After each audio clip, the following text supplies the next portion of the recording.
you go. And I don't care if it's all the support, but 1%. I'd rather have 1% straight people than to have 100% hypocrites.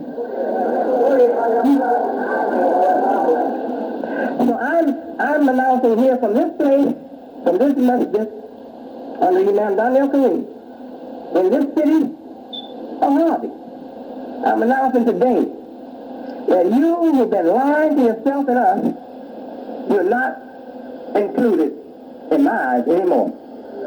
In my eyes, you're not included. You're not with us. We don't expect anything from you.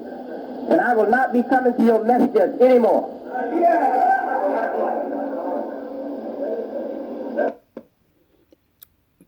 That was November 17, 2000. I'm going to play a couple of clips where the Imam was expressing concern and letting us know some of the challenges he was having from some of the leadership, which ultimately led to me giving talks on need for new leadership, and ultimately the Imam resigning from the ASM. And we'll go forward with a little more with purpose in doing this. And I don't care if it's all the support, but 1%. I'd rather have 1% straight people than to have 100% hypocrites. So I'm announcing here from this place, from this masjid, under Imam Daniel Kareem, in this city of Harvey, I'm announcing today that you who've been lying to yourself and us, you're not included in my eyes anymore.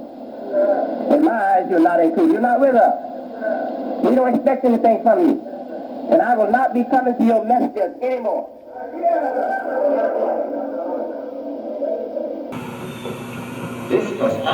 This is May 6, 2001. And he made this in the Muslim American society. And they're working against us. They ain't working with us, they're working against us.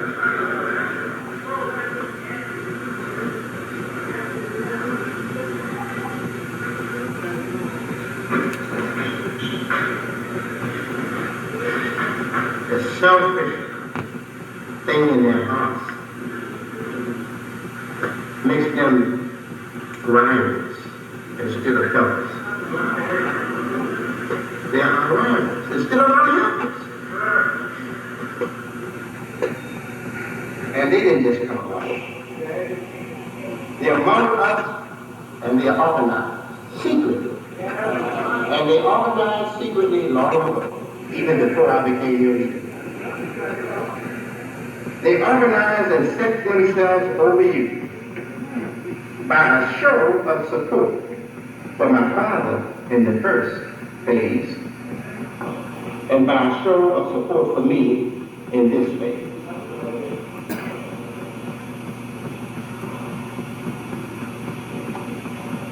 They pretend to be with me and what I follow. Years ago, a few joined, but most of them worked against our collective buying program. You will recall that, many of you. Those faking Islamic support behind our religious initiatives gave open support to the great man Elijah Muhammad, gave open support to his economic program. Back there, they hung around to rob the believers.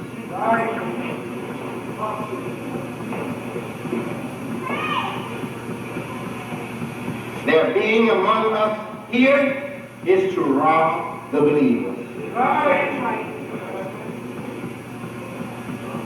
As religion teaches, in its first progression, human nature is attracted to the darkness of mystery and secrecy.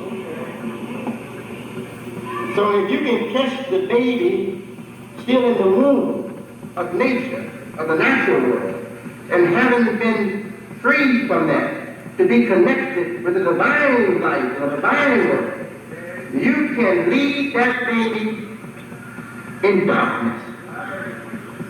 In the womb, the life is in darkness. It is happy there.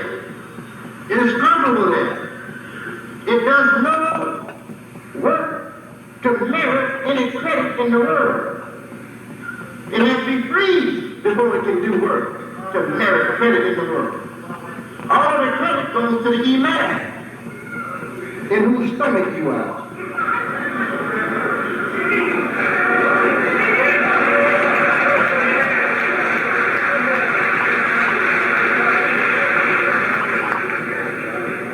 They want us slaves. That's what they want. They want us slaves. While we live and after we die. But while we live and after we die, God will have us, and God will have us not in their grip, but free.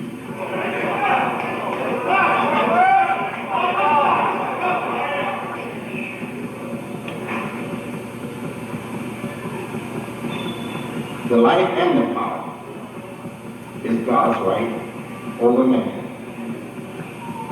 We are taking our life back. We have been doing it ever since I came into the picture. And we can't stop now.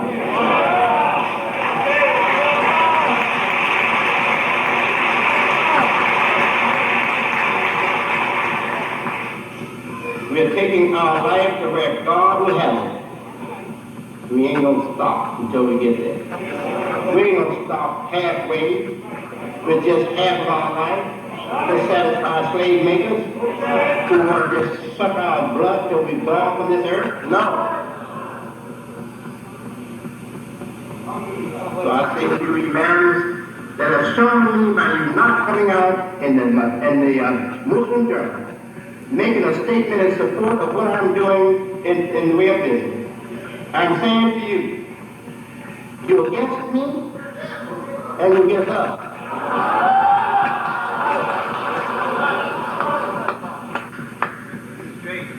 And you're a hypocrite in the time of my God.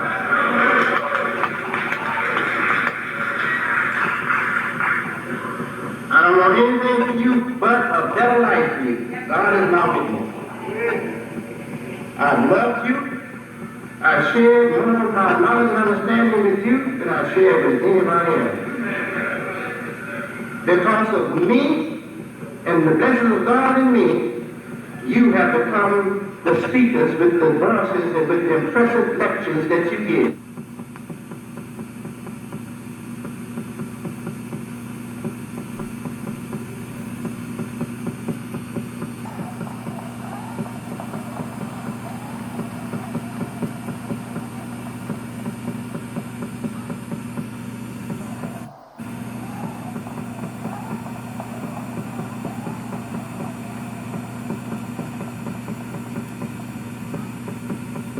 And I shouldn't be nice to anybody that keeps robbing us and taking from us, but don't want to see us have what God wants us to have.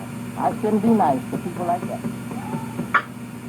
So I'm inviting you, if you have, not to have with America anymore. We have impressed the Americans with good imams, like Imam Naim, with good imams, like the Imam we honored yesterday, along with many non-Muslims. We are not having a jihad now with our Christian neighbors. We don't have a jihad now with the government of America. They are welcoming us. They are opening doors. And they are saying, come on in. Have a share of America. Have a share of authority. Have a share of power. Have a share in the planning. Our jihad is with you slave-making imams.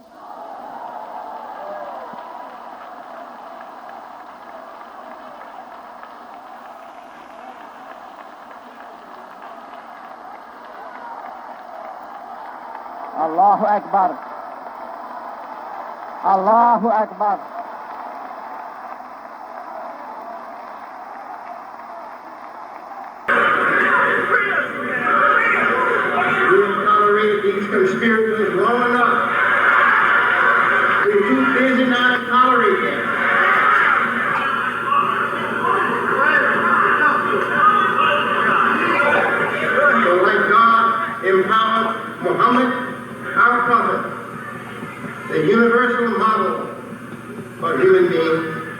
mercy to all the world.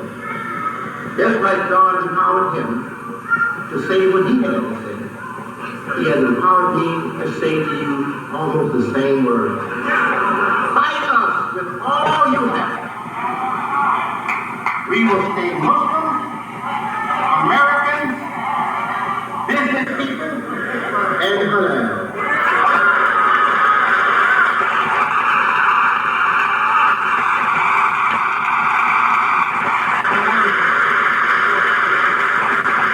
So your game is over here.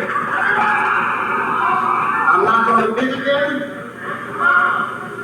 One place I used to go there, graduation almost every year. You know why they want me to go to graduation?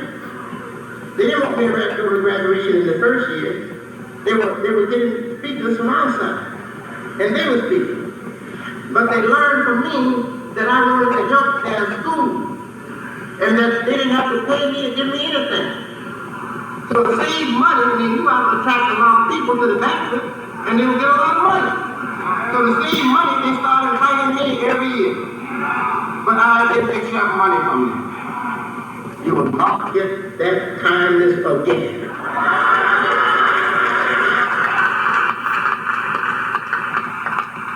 They know who I'm talking to. They know exactly who I'm talking to. The MAS as an organization does not belong to you.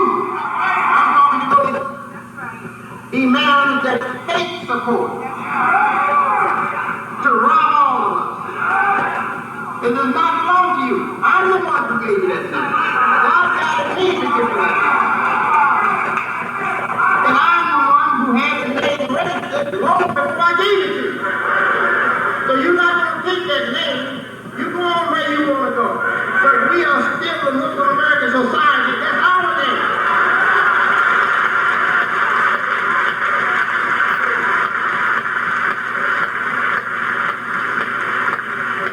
And those who are standing firmly for what I represent, we are going forward without you. Our progress is going to put you where you belong, in the poorhouse. So good.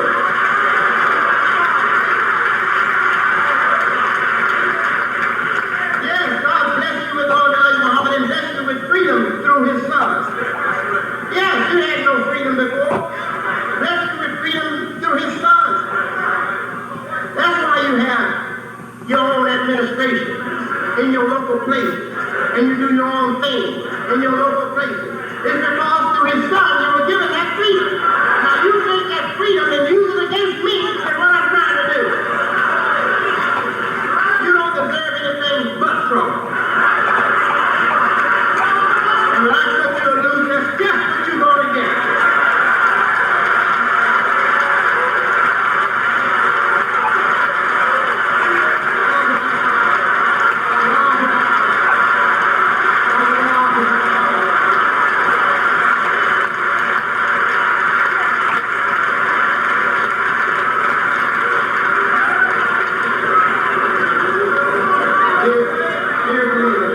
Dear believers, history repeats itself. History repeats itself.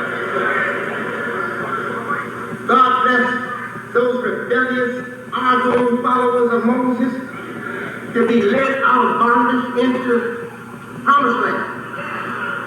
And they got out there and they set out on it. So God said, according to the Bible, this generation can't be used.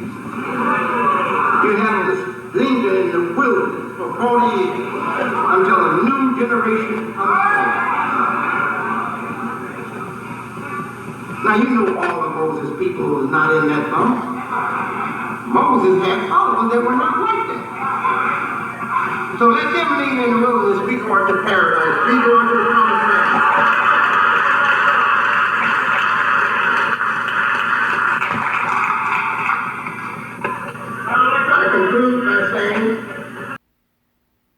Yes, in that same year, a few months before he was speaking there, was talking about need for new leadership and addressing some of those same issues that we heard him address in New York there on May 6, 2001, when we was addressing need for new leadership because some of the things that we were seeing going on with some of the leadership working against Imam Muhammad. And just saying it's time for us to step up. As you can see, this was February 25th. Then a month before the Imam came to New York and did that, on April 29th, we called need for new leadership as well. So our point is, here we was in succinct, or tried to be in succinct with Imam Muhammad and standing with him and doing as much good as we can, and also defending him against opposition. You would understand better had the middle level of leaders kept you in touch with the plans, the strategy, and vision of Imam Muhammad. You would understand better. You would not be angry at the leader. You would not be questioning them here and there. There was a breakdown, and I believe intentional breakdown, between the leaders that he entrusted with the responsibility to bring us across the desert into the promised land. They failed, whether intentionally or unintentionally. There are many who have done it intentionally because they are selfish, they're envious, and they're jealous, and they have been brainwashed, and they fear the establishment. Mr. Farad asked the question, why does he fear now that he's a big man? They say because the devil told him to eat the wrong kind of food. They've been eating the wrong kind of food, brothers and sisters. But today is a new day. I'm telling you, don't tap dance. Don't sign shoes for no national leader in this community or anywhere else. Our leader is Imam Muhammad, not them. Don't let them fool you with their image of control. I'm telling you what their design is, to give you an ideal that they're in charge. So that if anything happens to the leader, you will follow them as the successors of the leader. This is a fact. This is what they are attempting to do. But we won't let it happen. You have not been informed of this. And this is not a made-up fantasy. Just keep watching. Keep your eyes open. You are productive people. You have great ideals, great ability. Why is not our community much further down the line? Why haven't the Muslim American Society achieved more? Why don't we have more here and do it? It has to be done on purpose. It has been done on purpose. But it's a new day. And when Noah gets serious, when Noah gets together, all that crap will stop. Because they know we're serious. They know, excuse my language, if it has to be done, we will hurt them, more importantly, for our future. We must take this serious for our life now and our future, our children's future, our continuous life. It is nothing to play with. You must be willing to die for this. You were willing to die before for the Honorable Elijah Muhammad. You were willing to die for the nation of Islam. Why have you changed? Because someone has made you feel like you're inadequate. Makes you feel like you were duped. Makes you feel like you were so taken advantage of. That now that you're on the Sunnah path, you don't know nothing. You don't know Arabic. You don't know the Hadith. So you must submit to those who rattle off Arabic. You must submit to those who can tell you stories from the Hadith. But brothers and sisters, I'm going to tell you this as a fact. And you know this in your soul. That yes, no, I borrowed from Dr. Martin Luther King. I say it because I've been to the mountaintop. And I tell you that those at the mountaintop don't care about you, don't care about me, don't care about our leaders. They're concerned mainly for themselves and giving you an image that they are in charge of the situation. But because we... Oh boy, I couldn't do anything. This here is 2002. What I showed you a clip was 2000, then 2001, Now this is 2002 to show you how things was building before the Imam resigned. Several times speaking that I got people I know that are working to undermine me. They're right around me. They're working to discredit me. They're not working to destroy me because they know my staying around is their existence right now. Without me, they wouldn't be around either. But they're hoping when I die, they can become the leader. So they don't want you to like me too much because they're going to knock me down. They'll be ready to knock me down and put themselves up higher after I'm dead. That's what they think. That's what they plan. So I said, I know I got people all around me that's not with me, but I keep them around me. I keep them around me. Why? Because they can make a contribution. If they're making a contribution, they're helping what we're doing, they're contributing to this work. I don't care what they care about me personally. They don't have to like me.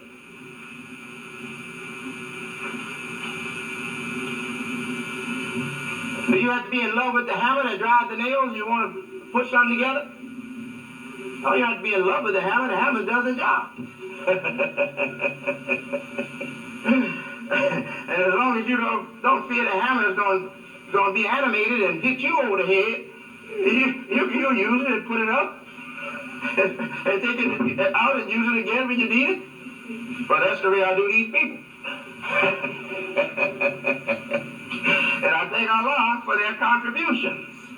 But I know their intent.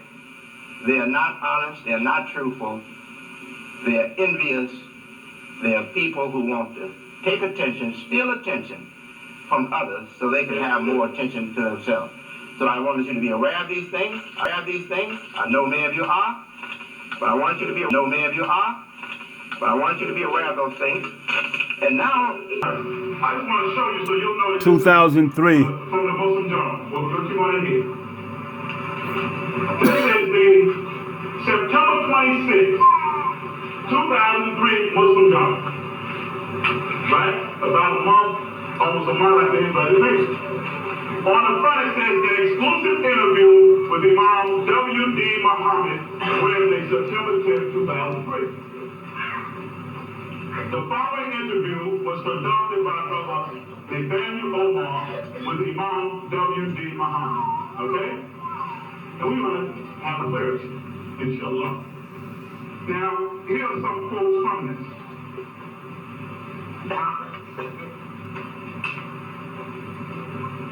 On bad elements, bad imams. The brother asked him, he said, obviously, there are some imams whose performance you are not pleased with. So what is your message or advice to the good imams who support you? Let's move this away from Mustafa. Let's hear what the imams say. Okay? So you're going to be standing on solid ground when you make whatever choice you make. Answer. I would prefer to make a statement to the good imam regarding the element that is not like them.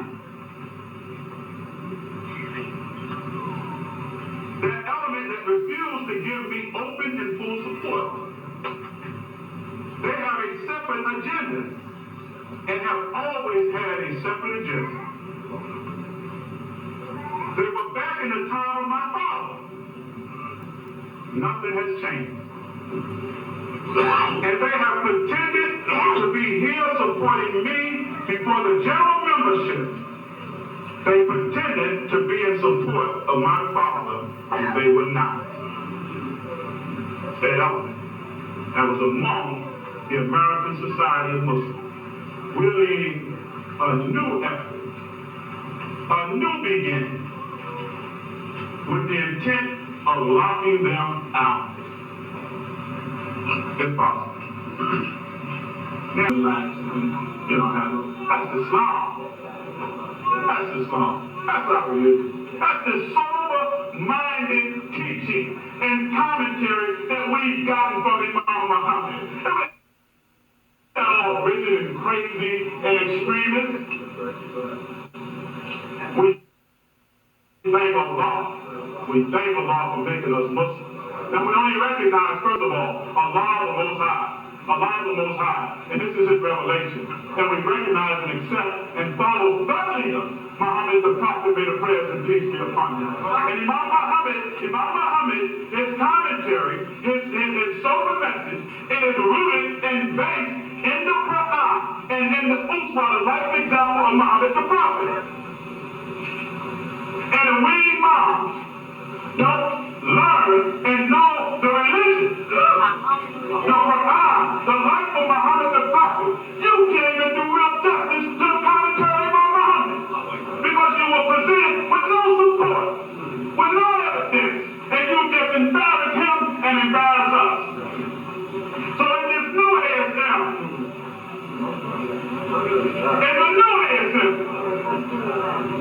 we will have a criteria where imams in this new ASM will have to demonstrate growth in Islamic knowledge.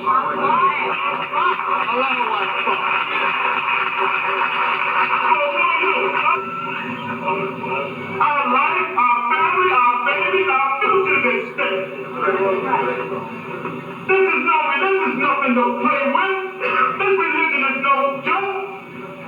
And Islam is no joke. You don't embrace this and play games with people and with our religion. This is our religion. This is our life. Oh my God.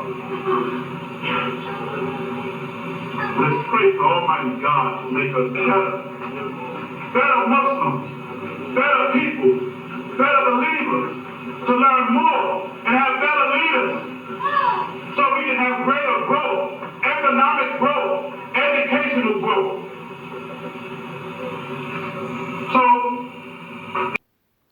So once Imam Muhammad had resigned and we had that conversation, the day that picture was taken with the Imam pointing to the Quran, and he told me also that someone had forced his signature. He went to the bank.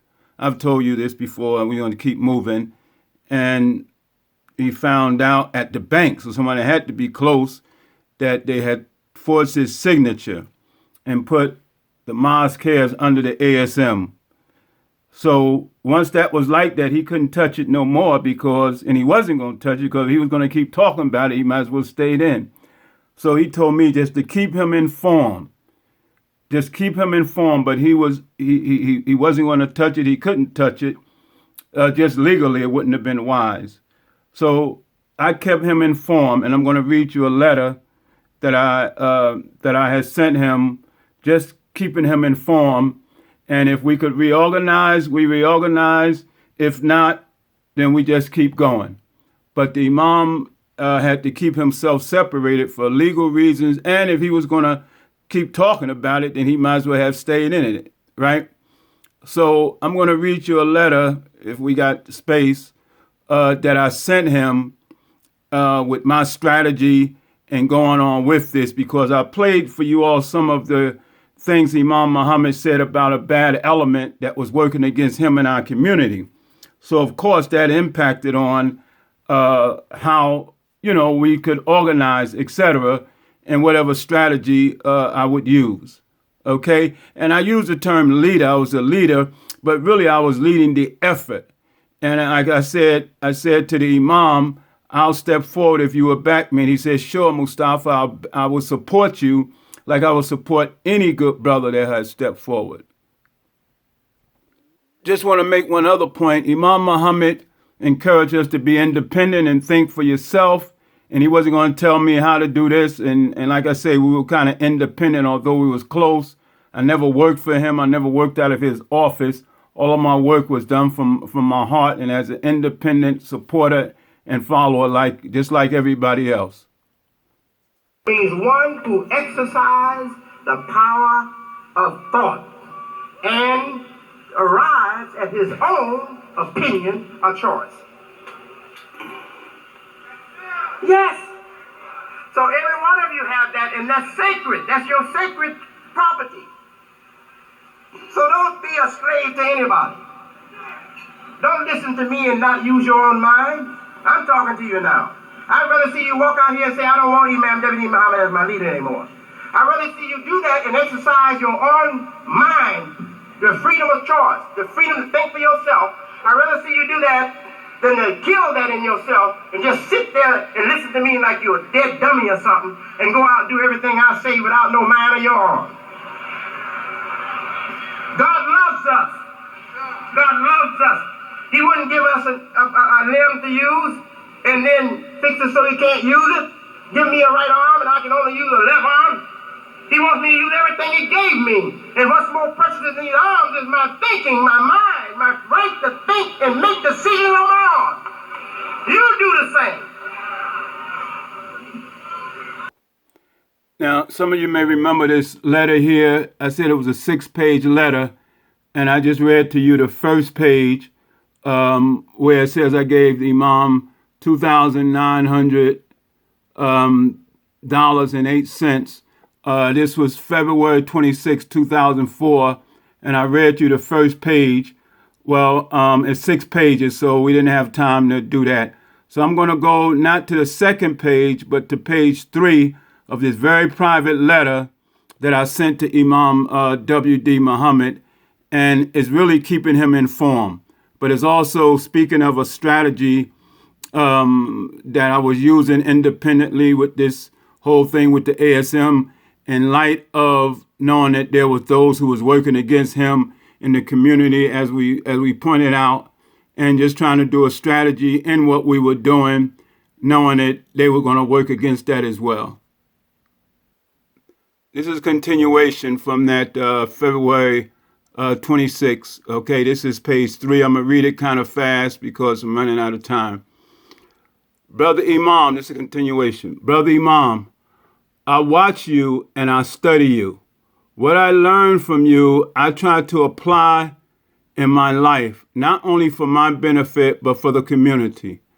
I know I make mistakes, but I'm trying my best.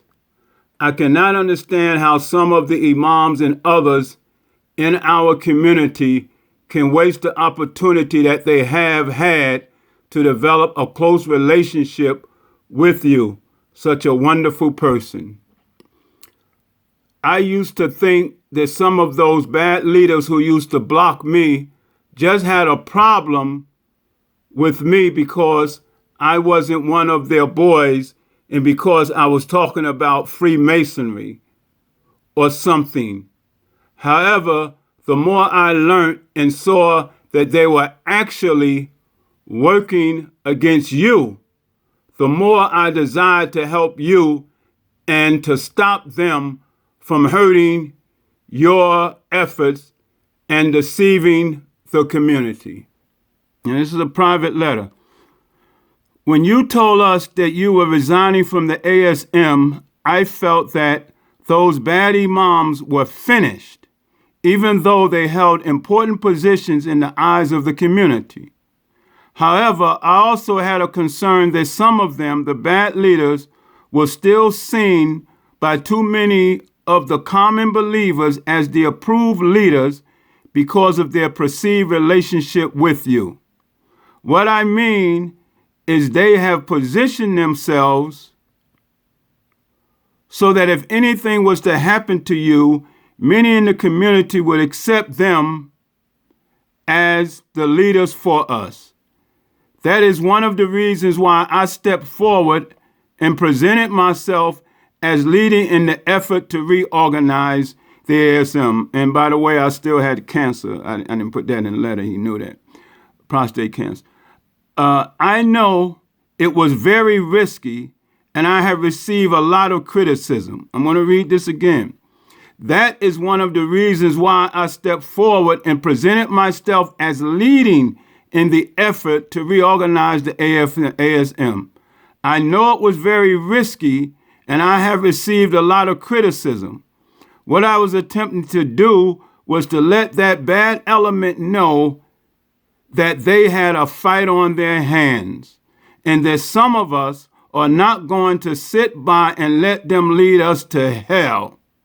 I was trying to say to that bad element, quote, But I let you, quote, before I let you lead us, I'll take the risk. I'll make the sacrifice, end of quote. I was also trying to say to the good leaders and people, quote, step forward, don't be afraid. Brother Imam, I must admit, I was trying to do something that I believe you did a long time ago. I hope you won't be angry at me for that. And this is just between me and him, a private letter that I'm sharing with the community now. Again, Brother Imam, I must admit I was trying to do something that I believe you did a long time ago.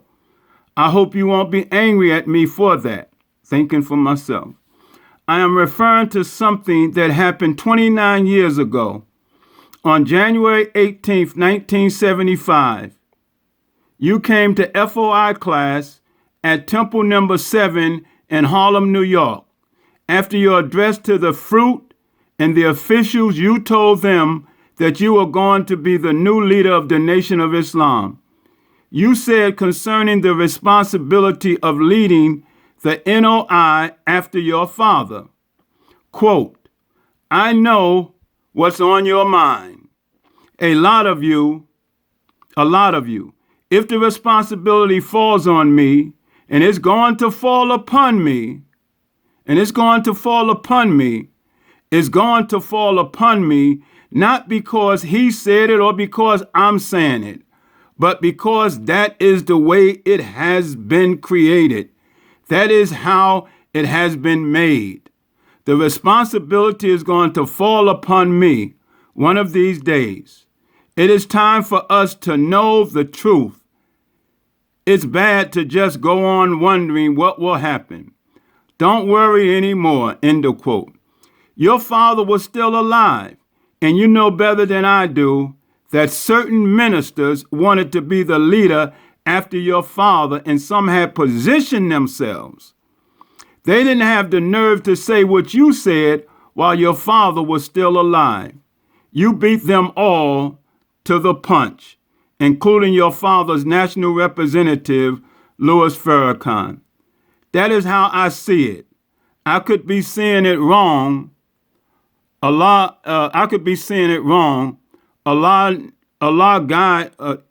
I know Allah guided you to say and do that. I said, that is how I see it. I could be seeing it wrong.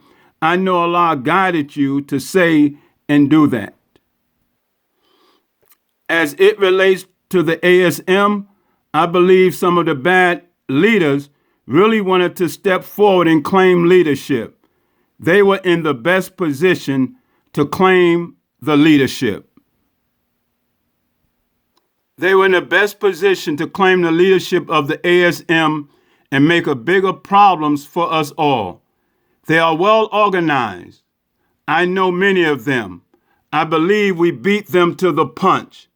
I pray that Allah will have mercy on me and you will forgive me if I'm thinking wrong.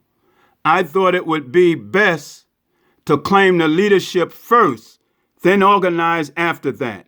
The reason for that idea is because I thought that if the bad element knew that we were organizing, they would send in some of their people to slow us down and tie us up. Then they would present themselves to us and the public as an organized front and new leaders of the ASM. I believe they are that arrogant, selfish, and wicked. I think the reason they had not done it before I did is because they were still too unsure of what you might say or do. I hope you are not displeased with me. I had no selfish motive. I tried to think it through. I don't want to take too much more of your time, but I think it is important for me to share with you some information concerning my experience since I retracted my resignation from the ASM. So this is what I wanted to read, and at other point we'll read the rest. So really it was a bigger strategy than what it looked like on the surface. Now I say this. I know what's on your mind, a lot of it.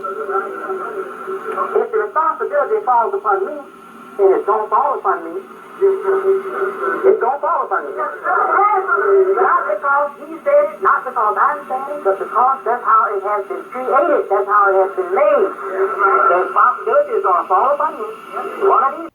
I know some of you remember that. Some of you probably was at Malcolm Shabazz or Temple number 7 at the time the Imam said this.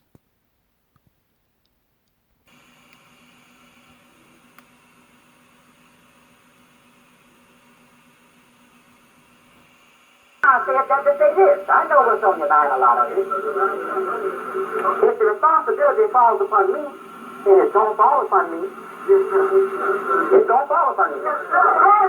Not because he said it, not because I'm saying it, but because that's how it has been created. That's how it has been made. The responsibility is going to fall upon me one of these days. And when it does, As we know, the Honorable Elijah Muhammad was still alive. He didn't pass until maybe a month later.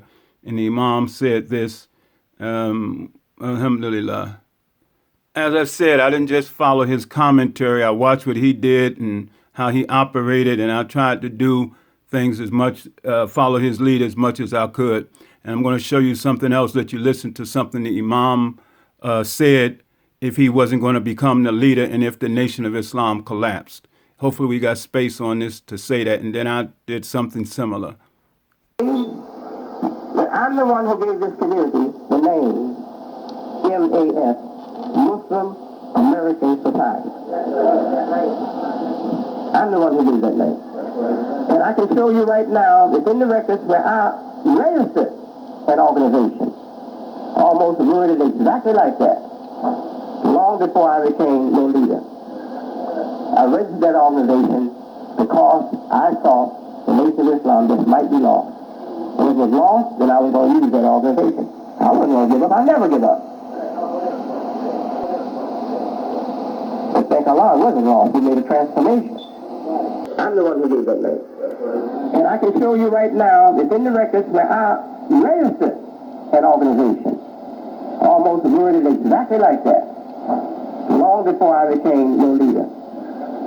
I registered that organization because I thought the Nation of Islam just might be lost. And if it was lost, then I was going to use that organization. I wasn't going to give up. I never give up. But thank Allah, it wasn't lost. He made a transformation. Very significant what the Imam said. Let us know he said he wasn't sure if the nation was going to fall, but he wasn't going to give up. He registered an organization almost like MAS to move forward with that. That's good advice for us. That if it fell, he was going to go ahead. He formed the organization, registered one in advance. And I remember I met with him in Atlanta, and he said he wouldn't have took his father's job without giving thought to what he would do if he got his job. And he wouldn't accept it without giving it thought. So even for us, did anybody give thought? Not in a bad way, as a good person, what they would do when the Imam was no longer with us. Well, he said what he would do, even if he didn't get that in the organized way of the Nation of Islam, he formed his own, he registered his own organization.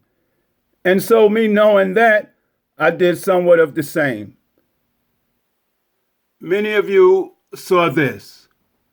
So what I did, and following his lead, but not only that lead, but also knowing how things change. And he said like MAS he registered. Well, this was ASM, but it wasn't the American Society of Muslims. It's the Abrahamic Society of Muslims of North America. And it wasn't necessarily an organization. I was putting that language out there because I was comfortable, as you know, with Abraham, and the Imam know that, and you all know that when we got the masjid with Masjid Ibrahim. But also in 1988, I wrote the book Abraham Legacy, and the Imam and I talked about that often. And then even one of his conventions. Now, Imam sees all this. This is how everything you see, the Imam see. And then I think it was 2005 or 2006, the convention was what? The prayer of Abraham. So in the future, inshallah, we'll talk more about this. But as you know, everything was in the open. And just think about that as we move forward. If you want to say you're the leader and all of that, okay, put something together. You know, the community is different than it was. And Imam said if it didn't happen that way, he was going to go anyway under a different name. So, alhamdulillah. So I can assure you it wasn't about the tapes. It was about the language. Because when you see how many times I ran an ad and it cost $1,000, I most certainly didn't make that kind of money back. And when Imam passed, I gave out a tape. Now, I was in pretty bad shape when Imam passed with my cancer, but this was the first ad I put out in 2008. It was called, as you a free tape, The Need for New Leadership, meaning we have to keep going, okay? And then also, but I was in bad shape. And then in December 2008, I ran this again and say, surely Abraham was a community obedient to Allah, upright by nature, etc. You read that. And so he was a community, and that's the ideal that came to me. And if you look at it, red, black, and green, stand in touch with our culture. It was a lot there. And Imam Muhammad was alive.